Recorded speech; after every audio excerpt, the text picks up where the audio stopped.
All right, guys, Tom Luganbill here. Like and follow if you would be so kind. We're going to end the week with double dose, a 2-for-1 Scouts take. Now, we've hit on some quarterbacks in the 27 class, 26 class, 25 class with Gavin Parkhurst, which I released earlier this week.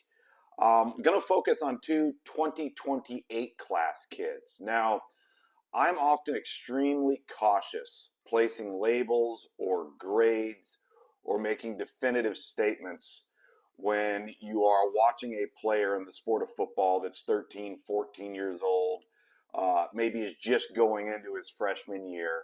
There are so many unknown variables. There is so much that is yet to happen, not just physically, not just from a maturity standpoint, from a skill set, coordination, body control, mentality, emotions. There's a variety of factors that will be vastly different when you are 14 to when you are 17, particularly at the quarterback position.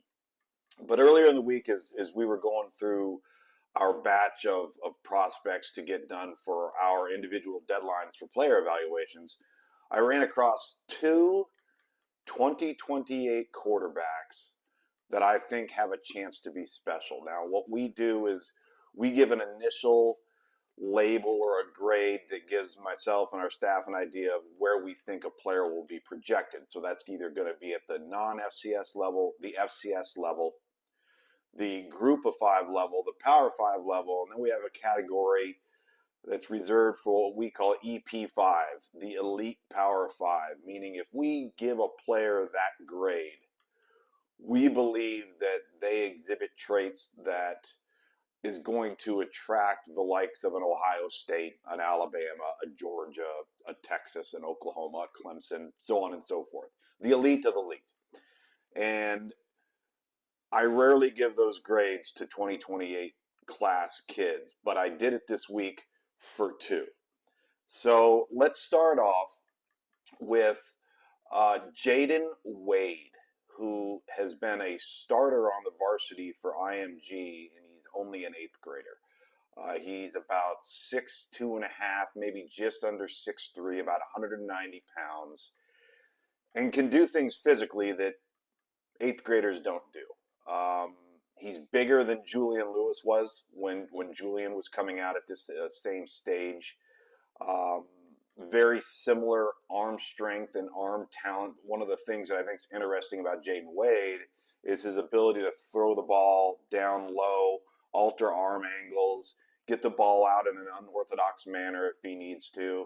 But he's got such natural wrist velocity and ball speed, and the ball carries and finishes when it leaves its hand with tremendous velocity. And sometimes you don't see that with high school juniors or seniors, and you rarely see it with a 8th grader who has the measurable standard that you're looking for, and then he's coordinated and has body control and can control his arm angles and his mechanics and his fundamentals.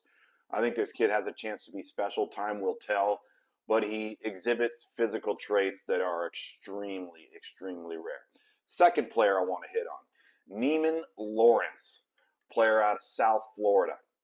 Another kid that really caught my eye when I saw him evade the pocket.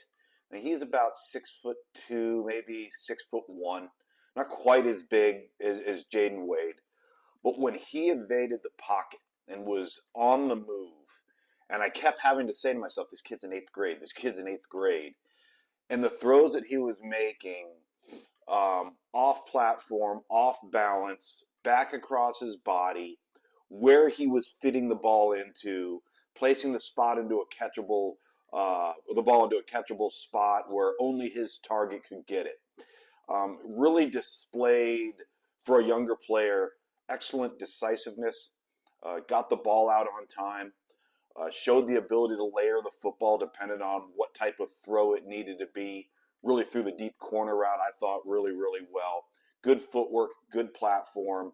I think there's some traits that are very similar between Wade and Neiman Lawrence when it comes to being pretty fundamentally sound when they are playing from within the pocket when you consider how young they are. They probably haven't been overly tutored yet because they've been so talented and have been able to do things that most kids that age can't do, already participating in the state of Florida at the varsity level. So 2028 might be a pretty good year of just this week seeing two guys that I gave an elite Power 5 grade to. I can't recall the last time that that's happened. So it's been a good week of Scouts Takes. I hope you've enjoyed them. I'm going to continue to push and try and see if I can come up with some nuggets and some guys that you don't know about yet in the 25, 26, 27, and now 28 class. Have a great weekend.